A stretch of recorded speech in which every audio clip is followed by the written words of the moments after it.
All right. On the injury front, I think we had two guys of note. From Michael Carter. Got to see what the situation is with him. Who's the other guy that we had? Braylon. Yeah, we had Braylon. All right, see what his injury is. Hopefully, there are injuries where those guys can get back quick. But we will find that out. When it comes to the game today, very disappointing. Very disappointing. And there's no way you can win any game with 13 penalties and 3 turnovers. It just can't happen. But what we have to do is go back to work. We have to go back. That's the only way that we can fix them. Really take a look at these penalties, take a look at these turnovers, and make sure we understand that we have to understand before you can win games, you have to learn how not to lose games. And we have to do a better job in that case. And we will. We will. And again, the only way to do that is go back to work. And that's what we got to do. That's what we got to do. Any questions? Aaron, you spoke. You guys seem to be on a, even though it was a loss, you seem to come off of that Buccaneer game pretty high. You found a lot of things you fought to respond like this. I mean, how disappointing is it? Very disappointing.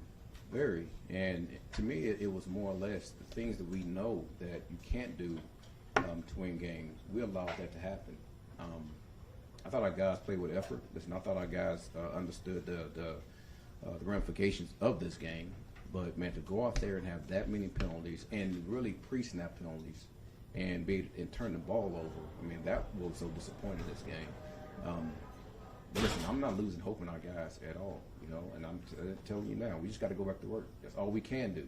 That's all we can do. And how impactful was the Braylon Allen fumble after what would have been an outstanding drive there? Every turnover was impactful. Obviously, that was one that's going to be magnified because it was right there, I think, at the 6th, something like that. Thought he was about to go in and score. But every turnover is impactful. I'm not about to just put it on that turnover. You cannot win this league when that happens. And I can continue saying that, over and over. But to have 3 of them and to have that many penalties is tough. Why do the penalties, it sounds so silly, but why do the penalties keep happening when it's been a point of emphasis from you dating back to OTAs? You know what? We got to figure that out. We got to figure it out. And that's the part I'm saying that's disappointing.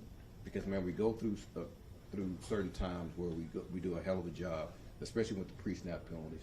And then, man, we just revert back.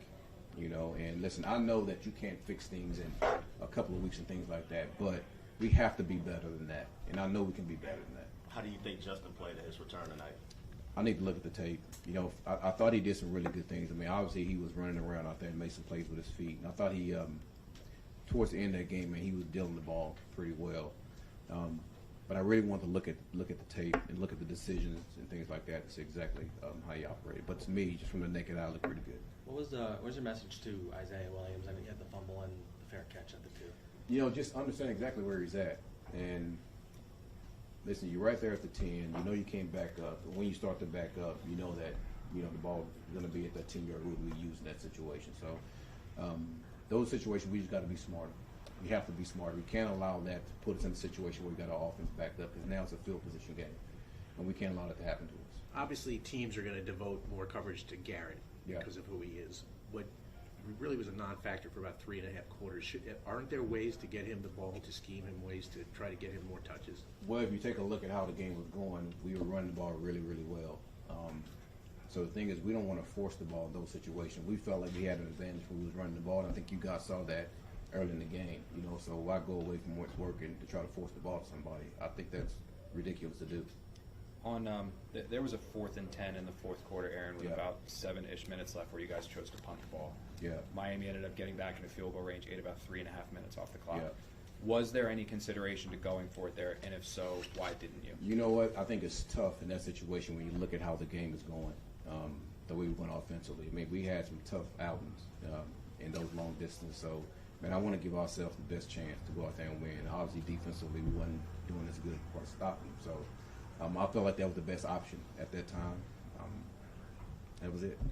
Aaron, you've got some guys in that locker room who've been through some losing seasons with the Jets. How do you avoid a woe is me, here we go again type of malaise coming over this team? Well, listen, this is a game where, man, you're being evaluated on a daily basis. And I think those guys know that this is a totally different deal as far as being woe is me. And listen, you can always put yourself in position to win a game. And I thought we almost did it again today. All right. And I think there's hope in that, for the most part. We're just not doing the things that we have to do to finish games. I don't think we have those type of guys. I really don't. And I'm going to do everything I can in my power to make sure we don't have that. And I don't think we will. I really don't. So those guys know we got to go back to work. I know we have to go back to work. The coaches know we have to go back to work. And collectively as a group, man, we have to make sure we just block out all the outside noise and do the things we got to do to go win games. You knew when you took this job that it wasn't going to be all smooth sailing. Absolutely. Is it more challenging than you thought? I don't want to say that. I mean, listen, being a head coach of an NFL team is always challenging. I don't care if you're, if you're winning because they're always gunning for you. You're losing because you're trying to get things turned around. But yeah, I do know that. But I'll tell you that what makes it so so intriguing for me to be able to try to get us to understand exactly how we got to win games, to get this thing turned. And listen, my confidence is not going to wane, not one bit. We're not going to waver on the things that we've been talking about, how we got to win games. We just got to do a better job of doing those things. So, yes, it was going to be tough. I understand that, and we're going to continue to work to get this thing turned. On Braylon, he was ruled out very quickly within the injury. Yeah. Was there any indication from the doctors that could be a serious injury? You know what? At that point, man, the doctor said, listen, he's going to be out. And I didn't want to hear, and we can't know what the situation is at that point. And I have to make sure I keep myself focused on what's going on in the game. So it looked like it was pretty bad, but I don't want to say that until we get a chance to know. So, hopefully he'll be all right. Thanks, everyone. The room's open. Thanks, you guys Aaron. can go through that door if you want.